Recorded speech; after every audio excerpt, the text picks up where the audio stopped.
ਪੰਜਾਬੀ ਰੰਗ ਚੈਨਲ ਤੋਂ ਪੇਸ਼ੇ ਖਿਦਮਤ ਤੇ ਕਹਾਣੀ ਬੇਕਸੂਰ। ਲਿਖਣ ਵਾਲੇ ਨੇ ਖਾਲਿਦ ਹੁਸੈਨ ਥਥਾਲ, ਆਵਾਜ਼ ਏ ਅਜਮਲ ਸਿਕੰਦਰੀ ਦੀ। ਸਰਵਰ ਮਾਪਿਆਂ ਦਾ ਕੱਲਾ ਪੁੱਤਰ ਸੀ। ਜ਼ਮੀਨ ਭਾਂਡੇ ਵਾਲੇ ਸਨ, ਕਿਸੇ ਚੀਜ਼ ਦੀ ਥੁੜ ਨਹੀਂ ਸੀ। ਮੱਝਾਂ ਗਾਵਾਂ ਤੋਂ ਲੈ ਕੇ ਖੋਤੇ ਘੋੜੇ ਤੀਕ ਸਾਰੇ ਚੌਖਰਾਂ ਨਾਲ ਹਵੇਲੀ ਭਰੀ ਰਹਿੰਦੀ। ਰੋਜ਼ ਇੱਕ ਦੋ ਪਿਰਾਣੇ ਟੁਰੇ ਰਹਿੰਦੇ। ਸਾਰੀ ਦਿਹਾੜ ਬੈਠਕ ਵਿੱਚ ਹੁੱਕਾ ਬਖਦਾ ਰਹਿੰਦਾ। ਸਰਵਰ 10 ਜਮਾਤਾਂ ਪੜ੍ਹ ਕੇ ਸਕੂਲ ਛੱਡ ਦਿੱਤਾ ਤੇ ਘਰ ਦਾ ਕੰਮ ਕਾਜ ਕਰਨ ਲੱਗ ਪਿਆ। ਪਿਰਾਣਿਆਂ ਕੋਲ ਬੈਠਦਾ, ਉਹਨਾਂ ਦੇ ਹੁੱਕੇ ਪਾਣੀ ਦਾ ਆਹਰ ਕਰਦਾ, ਮਾਲ ਚੌਖਰ ਸਾਂਭਦਾ, ਹਵੇਲੀਓਂ ਦੁੱਧ ਚੁਆ ਕੇ ਘਰ ਲਿਆਉਂਦਾ। ਕੰਮ ਕਾਜ ਕਰਨ ਲਈ ਕੰਮੀ ਕਾਮ ਵੀ ਢੇਰ ਸਨ, ਪਰ ਸਰਵਰ ਦੀ ਮਾਂ ਖਾਣ ਪਕਾਉਣ ਦਾ ਸਾਰਾ ਕੰਮ ਆਪੀ ਕਰਦੀ। ਉਹਨੂੰ ਜਦੋਂ ਵੀ ਕੋਈ ਆਖਦਾ ਭਈ ਤੂੰ ਕਾਹਨੂੰ ਹੱਥ ਸਾੜਨੀ ਏ, ਕਿਸੇ ਹੋਰ ਨੂੰ ਚੁੱਲ੍ਹਾ ਧੋਖਣ ਦਿਆ ਕਰ, ਤੇ ਉਹ ਆਖਦੀ ਭਈ ਮੇਰਾ ਵਿਚਲਾ ਨਹੀਂ ਮੰਨਦਾ ਭਈ ਮੈਂ ਖਾਣ ਪਕਾਉਣ ਕਿਸੇ ਹੋਰ ਦੇ ਹੱਥ ਕਰ ਛੱਡਾਂ। ਆਪੀ ਸਰਵਰ ਨੂੰ ਵਿਆਹਾਂਗੀ ਤੇ ਕੋਈ ਨੂੰਹ ਆ ਕੇ ਚੁੱਲ੍ਹਾ ਸਾਂਭੇਗੀ। ਬੀਬੀ ਹੁਸੈਨਾ ਜਿੰਨੀ ਚੰਗੀ ਸੀ ਓਨੀ ਡਾਢੀ ਸੀ ਕਿ ਮਜਾਲ ਜੇ ਕੋਈ ਹੋਰ ਉਹਦੀ ਹਾਂ ਨਾਲ ਹਾਂ ਨਾ ਭਰੇ। ਉਹਨੂੰ ਸਾਰੇ ਪਿੰਡ ਵਿੱਚ ਆਪਣੀ ਕੇ ਤੇ ਪਰਾਈ ਕੇ ਕੋਈ ਕੁੜੀ ਪਸੰਦ ਨਹੀਂ ਸੀ। ਉਹ ਹਰ ਕਿਸੇ ਵਿੱਚ ਕੋਈ ਨਾ ਕੋਈ ਨਕਸ ਘਾਟਾ ਲੱਭ ਲੈਂਦੀ। ਕਿਸੇ ਦਾ ਨੱਕ ਉਹਨੂੰ ਚੰਗਾ ਨਾ ਲੱਗਦਾ ਤੇ ਕਿਸੇ ਦਾ ਮੱਥਾ ਨਾ ਭਾਉਂਦਾ। ਕੋਈ ਉਹਨੂੰ ਗਿੱਠ ਸਾਰੀ ਲੱਗਦੀ ਤੇ ਕਿਸੇ ਵਿੱਚ ਉਹਨੂੰ ਅਕਲ ਦਾ ਫੱਕਾ ਨਾ ਲੱਭਦਾ। ਉਹਨੇ ਇੱਕ ਵਾਰੀ ਸਰਵਰ ਕੋਲੋਂ ਪੁੱਛਿਆ ਭਈ ਉਹ ਆਪੇ ਕਿੱਥੇ ਵਿਆਹ ਕਰਨਾ ਚਾਹੁੰਦਾ ਏ। ਜਦੋਂ ਉਹਨੇ ਫੁੱਫੀ ਆਇਸ਼ਾ ਦੀ ਧੀ ਦਾ ਦੱਸਿਆ ਤੇ ਹੱਥ ਮਲਣ ਲੱਗ ਪਈ। ਓਏ ਮਗਜ਼ ਮਾਰਿਆ, ਉਸ ਡੱਡ ਬਿਨਾਂ ਤੈਨੂੰ ਹੋਰ ਕੋਈ ਕੁੜੀ ਪਸੰਦ ਹੀ ਨਹੀਂ। ਤੂੰ ਤੇ ਇੰਜ ਜਿਵੇਂ ਕਦੀ ਕੁੜੀਆਂ ਵੇਖੀ ਹੀ ਨਾ ਹੋਣ। ਤੇ ਸਰਵਰ ਵਿਚਾਰਾ ਚੁੱਪ ਕਰ ਗਿਆ।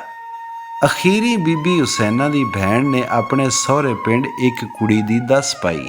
ਇਹ ਪਿੰਡ ਬੀਬੀ ਹੁਸੈਨਾ ਦੇ ਪਿੰਡ ਕੋਲੋਂ 4 ਕੋਹ ਦੂਰ ਸੀ। ਬੀਬੀ ਹੁਸੈਨਾ ਆਪਣੀ ਭੈਣ ਨਾਲ ਕੁੜੀ ਵਾਲਿਆਂ ਦੇ ਘਰ ਗਈ।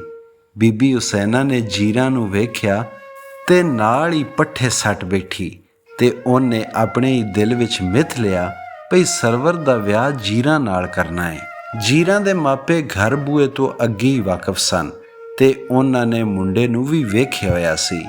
ਇਸ ਲਈ ਭਈ ਸਰਵਰ ਮਹੀਨੇ ਵਿੱਚ ਇੱਕ ਅੱਧ ਵਾਰੀ ਮਾਸੀ ਨੂੰ ਮਿਲਣ ਮਾਸੀ ਦੇ ਪਿੰਡ ਜਾਂਦਾ। ਬੀਬੀ ਹੁਸੈਨਾ ਨੇ ਜੀਰਾਂ ਦਾ ਸਾਕ ਮੰਗਿਆ। ਜੀਰਾਂ ਹੁਣ ਕੋਠੇ ਜਿੰਨੀ ਹੋ ਗਈ ਸੀ ਤੇ ਉਹਦੇ ਮਾਂ ਪਿਓ ਨੂੰ ਪਹਿਲੋਂ ਹੀ ਫਿਕਰ ਲੱਗੀ ਹੋਈ ਸੀ ਭਈ ਕਿਤੇ ਕੋਈ ਚੰਗਾ ਜਿਹਾ ਢੋ ਢੁੱਕੇ ਤੇ ਜੀਰਾਂ ਦੇ ਹੱਥ ਰੰਗੀਏ। ਸਰਵਰ ਤੇ ਜੀਰਾਂ ਦੀ ਮੰਗਣੀ ਹੋ ਗਈ। ਬੀਬੀ ਹੁਸੈਨਾ ਨੇ ਗੱਜ ਵੱਜ ਕੇ ਪੁੱਤਰ ਦਾ ਵਿਆਹ ਕੀਤਾ। ਉਹ ਆਖਦੀ ਸੀ ਭਈ ਮੇਰਾ ਇੱਕੋ ਇੱਕ ਪੁੱਤਰ ਹੈ ਤੇ ਕਿਹੜਾ ਰੋਜ਼-ਰੋਜ਼ ਵਿਆਹ ਕਰਨਾ ਹੈ। ਉਹਨਾਂ ਸਾਰੇ ਪਿੰਡ ਵਿੱਚ ਰੋਟੀ ਵਰਤੀ। ਕੁੜੀ ਵਾਲਿਆਂ ਨੇ ਜਿੱਥੋਂ ਤੀਕ ਅੱਪੜ ਹੁੰਦੇ ਸਨ ਕੁੜੀ ਦੀ ਝੋਲੀ ਪਾਇਆ। ਸਰਵਰ ਦੇ ਪਿਓ ਨੇ ਬੜੀ ਦੂਰੋਂ ਗਾਉਣ ਵਜਾਉਣ ਵਾਲਿਆਂ ਨੂੰ ਬੁਲਾਇਆ ਤੇ ਉਹ ਸਾਰੀ ਰਾਤ ਗਾਉਂਦੇ ਰਹੇ। ਬੀਬੀ ਹੁਸੈਨਾ ਤੇ ਕਿਤੇ ਮਾਣ ਹੀ ਨਹੀਂ ਸੀ। ਜਿਹੜਾ ਨੂੰ ਵੇਖਦਾ ਬੀਬੀ ਹੁਸੈਨਾ ਨੂੰ ਸ਼ਾਬਸ ਦਿੰਦਾ। ਵਿਆਹ ਹੋਇਆਂ 7 ਵਰ੍ਹੇ ਹੋ ਗਏ ਸਨ ਤੇ ਸਰਵਰ ਦੇ 2 ਫੁੱਲਾਂ ਵਰਗੇ ਪੁੱਤ ਵੀ ਸਨ, ਪਰ ਉਹਨਾਂ ਦੀ ਕੰਧ ਵਿੱਚ ਕਿਸੇ ਨੇ ਅਜਿਹਾ ਤਰਕਲਾ ਟੰਗਿਆ ਸੀ ਭਈ ਕੋਈ ਪੰਧਰੀਆ ਅਜਿਹਾ ਨਹੀਂ ਸੀ ਲੰਘਦਾ ਜਦੋਂ ਬੀਬੀ ਹੁਸੈਨਾ ਤੇ ਜੀਰਾਂ ਇੱਕ ਦੂਜੀ ਦੀ ਮਾਂ ਭੈਣ ਨਾ ਪੁਣਦੀਆਂ। ਦੋਵਾਂ ਦੀ ਖੋਹ ਖਿੰਬੜ ਹੁੰਦੀ ਰਹਿੰਦੀ। ਜੀਰਾਂ ਕਿੰਨੀ ਵਾਰੀ ਰੁੱਸ ਕੇ ਪੇਕੇ ਗਈ। ਕੁਝ ਡੰਗ ਸਕੂਨ ਨਾਲ ਲੰਘਦੇ ਤੇ ਮਗਰੋਂ ਫੇਰ ਉਹੀਓ ਤਰਿੰਗੜ ਕਟਕੜੀਆਂ ਤੇ ਉਹੀਓ ਕਾਲੀ ਰਾਤ। ਬੀਬੀ ਹੁਸੈਨਾ ਬੜੀ ਕਾਂ ਭਾਖਣੀ ਸੀ। ਗੱਲ ਗੱਲ ਤੇ ਜੀਰਾਂ ਨੂੰ ਟੋਕਦੀ, ਪਿੱਛੋਂ ਕੰਢੀ ਜੀਰਾਂ ਦੀਆਂ ਬਦਖਾਈਆਂ ਕਰਦੀ ਤੇ ਜੇ ਕਦੀ ਸਰਵਰ ਜਾਂ ਉਹਦਾ ਪਿਓ ਬੀਬੀ ਹੁਸੈਨਾ ਨੂੰ ਠੱਕਦੇ ਜਾਂ ਮਾੜਾ ਚੰਗਾ ਆਖਦੇ ਤੇ ਜੀਰਾਂ ਵਿਚਾਰੀ ਦੀ ਹੋਰ ਸ਼ਾਮਤ ਆ ਜਾਂਦੀ। ਤੇ ਹੁਣ ਤੇ ਬੀਬੀ ਹੁਸੈਨਾ ਜਿਹੜਾ ਮਿਲਦਾ ਬਸ ਉਹਨੂੰ ਆਖਦੀ ਪਈ ਕਰਮਾਂ ਦੀ ਮਾਰੀ ਨੇ ਪਿਓ ਪੁੱਤਰ ਦੋਵਾਂ ਨੂੰ ਕੁਝ ਘੋਲ ਕੇ ਪਿਆ ਛੜਿਆ ਹੈ ਭਈ ਮੇਰੀ ਤੇ ਹੁਣ ਕੋਈ ਮਾਨਿਆ ਹੀ ਨਹੀਂ। ਜੀਰਾਂ ਵਿਚਾਰੀ ਕਦੀ ਉੱਚਾ ਵਿਆਸਰੀ ਵੀ ਨਹੀਂ ਸੀ। ਘਰ ਦਾ ਸਾਰਾ ਕੰਮ ਕਾਜ ਕਰਦੀ।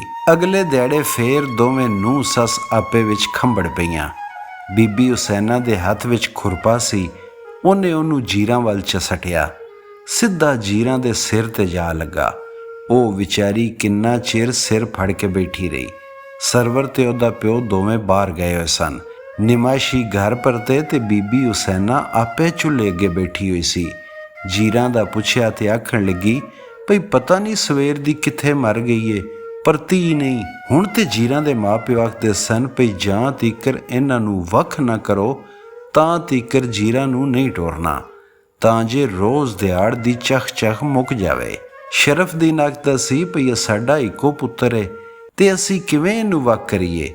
ਸਾਡਾ ਕੋਈ ਹੋਰ ਪੁੱਤਰ ਹੁੰਦਾ ਤੇ ਅਸੀਂ ਚਿਰੋਕਣਾ ਇਹਨਾਂ ਨੂੰ ਵੱਖ ਕਰ ਛੱਡਦੇ, ਤੇ ਅਸੀਂ ਇਕੱਲੇ ਸਰਵਰ ਨੂੰ ਵੱਖ ਕਰ ਛੱਡਿਆ ਤੇ ਲੋਕੀ ਕੀ ਆਖਣਗੇ।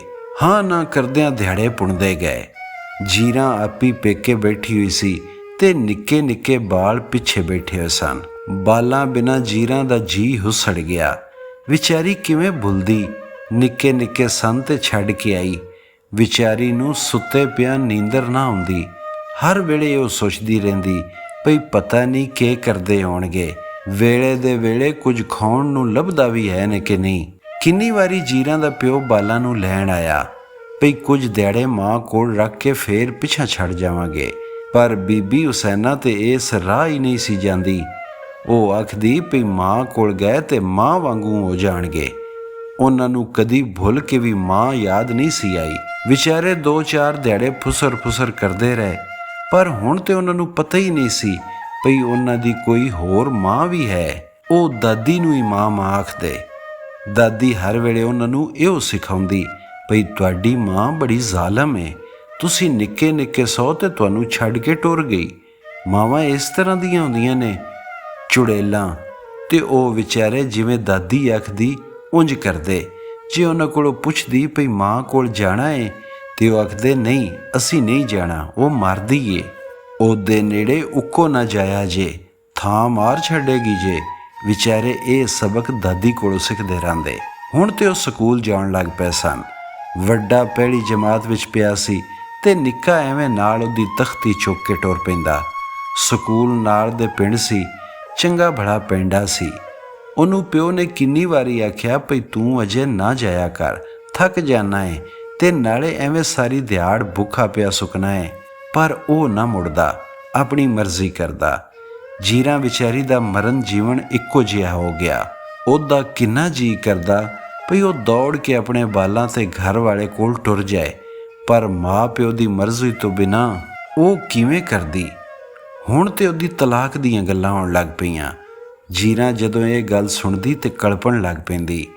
ਉਹ ਜਦੋਂ ਇਹ ਸੋਚਦੀ ਪਈ ਜੇ ਤਲਾਕ ਹੋ ਗਈ ਤੇ ਫੇਰ ਉਹ ਕਦੀ ਵੀ ਆਪਣੇ ਪੁੱਤਰਾਂ ਨਾਲ ਨਹੀਂ ਰਹਿਣ ਲੱਗੀ ਤੇ ਉਹਦਾ ਸਾਹ ਡੁੱਬਣ ਲੱਗਦਾ। ਜੀਰਾਂ ਨੂੰ ਪੁੱਤਰ ਵੇਖਿਆ 2 ਵਰ੍ਹੇ ਹੋ ਗਏ ਸਨ। ਅੱਜ ਉਹ ਕਿਸੇ ਨੂੰ ਦੱਸੇ ਬਿਨਾਂ ਘਰੋਂ ਨਿਕਲੀ ਤੇ ਛੁੱਟੀ ਵੇਲੇ ਸਕੂਲ ਦੇ ਰਾਹ ਵਿੱਚ ਬਹਿ ਗਈ। ਉਹਨੂੰ ਕਾਂਬੂ ਲੱਗਿਆ ਹੋਇਆ ਸੀ ਭਈ ਉਹਨੂੰ ਕਿਸੇ ਨੇ ਇੱਥੇ ਵੇਖ ਲਿਆ ਤੇ ਕੀ ਆਖੇਗਾ, ਪਰ ਪੁੱਤਰਾਂ ਨੂੰ ਵੇਖਣ ਦਾ ਚਾਅ ਉਹਨੂੰ ਖਿੱਚ ਲਿਆਇਆ। ਸਕੂਲ ਛੁੱਟੀ ਹੋ ਗਈ ਸੀ। ਨਿੱਕੇ ਨਿੱਕੇ ਬਾਲ ਗਲਾਂ ਵਿੱਚ ਬਸਤੇ ਪਾਏ ਘਰਾਂ ਨੂੰ ਮੁੜਦੇ ਸਨ। ਉਹਨੇ ਦੂਰੋਂ ਹੈਦਰ ਤੇ ਫਖਰ ਨੂੰ ਆਉਂਦਿਆਂ ਵੇਖਿਆ ਤੇ ਰਾਹ ਦੇ ਹੋਰ ਨੇੜੇ ਆ ਖਲੋਤੀ। ਜਦੋਂ ਉਹ ਨੇੜੇ ਆਏ ਤੇ ਵਿਚਾਰੀ ਪਾਗਲਾਂ ਵਾਂਗੂ ਹੈਦਰ ਫਖਰ ਕਰਦੀ ਅਗਾਂਹ ਵਧੀ। ਹੈਦਰ ਵੱਡਾ ਸੀ, ਉਹਨੇ ਮਾਂ ਨੂੰ ਪਛਾਣ ਲਿਆ ਤੇ ਮਾਂ ਕਰਦਾ ਰੋਣ ਲੱਗ ਪਿਆ। ਜੀਰਾਂ ਨੇ ਉਹਦਾ ਮੂੰਹ ਚੁੰਮਿਆ, ਸਿਰ ਤੇ ਹੱਥ ਫੇਰਿਆ। ਫਖਰ ਵੱਲ ਵਧੀ ਤੇ ਉਹ ਰੋਂਦਾ ਚਿਚਲਾਉਂਦਾ ਪਿੰਡ ਵੱਲ ਦੌੜ ਪਿਆ ਤੇ ਹੈਦਰ ਨੂੰ ਆਵਾਜ਼ ਮਾਰਨ ਲੱਗ ਪਿਆ, ਹੈਦਰ ਭੱਜ ਓਏ ਭੱਜ, ਮਾਰ ਛੱਡੇਗੀ ਆ। ਤੇ ਦੋਵੇਂ ਪਿੰਡ ਵੱਲ ਦੌੜਨ ਲੱਗ ਪਏ। ਉਹਨੇ ਕਿੰਨੀਆਂ ਆਵਾਜ਼ਾਂ ਮਾਰੀਆਂ ਪਰ ਉਹ ਨਾ ਖਲੋਤੇ ਤੇ ਉਹ ਕਿੰਨਾ ਚਿਰ ਉੱਥੇ ਖਲੋ ਕੇ ਉਹਨਾਂ ਨੂੰ ਵੇਖਦੀ ਰਹੀ। ਜਦੋਂ ਓਲੇ ਹੋ ਗਏ ਤੇ ਵਿਚਾਰੀ ਰੋਂਦੀ ਕੁਰਲਾਉਂਦੀ ਘਰ ਵੱਲ ਟੁਰ ਪਈ। ਰੋਂਦੀ ਢਹਿੰਦੀ ਘਰ ਅਪੜੀ। ਉਹਨੇ ਕਿਸੇ ਨੂੰ ਕੁਝ ਨਾ ਦੱਸਿਆ। ਵਿਚਾਰੀ ਸਾਰੀ ਰਾਤ ਅੱਧ ਢਿੱਡੇ ਸੱਪ ਵਾਂਗੂ ਤੜਫਦੀ ਰਹੀ। ਉਹਨਾਂ ਘਰ ਆ ਕੇ ਦਾਦੀ ਨੂੰ ਦੱਸਿਆ ਭਈ ਅੱਜ ਰਾਹ ਵਿੱਚ ਜੀਰਾਂ ਸਾਨੂੰ ਫੜ ਲਿਆ, ਪਰ ਅਸੀਂ ਛੁਡਾ ਕੇ ਨੱਸ ਆਏ ਹਾਂ। ਬੀਬੀ ਹੁਸੈਨਾ ਨੇ ਇਹ ਸੁਣਿਆ ਤੇ ਹੋਰ ਵੀ ਸ਼ਾਬਾਸ਼ ਦਿੱਤੀ ਭਈ ਚੰਗਾ ਕੀਤਾ ਏ, ਤੇ ਆਖਣ ਲੱਗ ਪਈ ਉਹ ਬਲਾ ਵੇ, ਉੱਕੋ ਉਹਦੇ ਨੇੜੇ ਨਾ ਜਾਇਆ ਜੇ। ਜੇਠ ਹਾੜ ਦਾ ਮਹੀਨਾ ਸੀ। ਜੀਰਾਂ ਨੂੰ ਤਪ ਜਿਹਾ ਚੜ ਗਿਆ ਤੇ ਉਹ ਨਿਰੀ ਮੰਜੀ ਤੇ ਪੈ ਰਹੀ। ਜੀਰਾਂ ਦਾ ਪਿਓ ਆਇਆ ਭਈ ਜੀਰਾਂ ਮੰਨਦੀ ਏ ਤੇ ਇਸ ਲਈ ਮੁੰਡਿਆਂ ਨੂੰ ਲੈਣ ਆਇਆ ਵਾਂ। ਬੀਬੀ ਹੁਸੈਨਾ ਆਖਣ ਲੱਗੀ ਭਈ ਹੁਸੈਨ ਤੇ ਉਹਦਾ ਪਿਓ ਘਰ ਨਹੀਂ, ਕੱਲ ਆਪੀ ਸਰਵਰ ਦਾ ਪਿਓ ਦੋਵਾਂ ਬਿਰਾਵਾਂ ਨੂੰ ਲੈ ਕੇ ਆਵੇਗਾ। ਅੱਜ ਇਤਵਾਰ ਸੀ।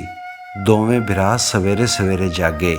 ਦਾਦੀ ਨੇ ਉਹਨਾਂ ਨੂੰ ਤਿਆਰ ਕੀਤਾ ਤੇ ਉਹਨਾਂ ਨੂੰ ਆਖਿਆ ਵੀ ਅੱਜ ਤੁਹਾਨੂੰ ਮਾਂ ਕੋਲ ਖੜਨਾ ਹੈ। ਉਹਨਾਂ ਇਹ ਸੁਣਿਆ ਤੇ ਆਖਣ ਲੱਗੇ, ਨਹੀਂ ਅਸੀਂ ਨਹੀਂ ਜਾਂਦੇ, ਉਹ ਮਰਦੀ ਏ।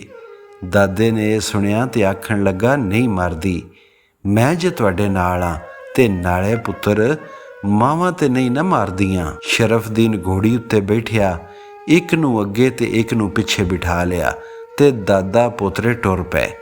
ਰਾਹ ਵਿੱਚ ਪੁੱਛਦੇ ਰਹੇ ਭਈ ਬੇਬੇ ਜੀਰਾਂ ਸਾਡੇ ਘਰ ਕਿਉਂ ਨਹੀਂ ਆਉਂਦੀ।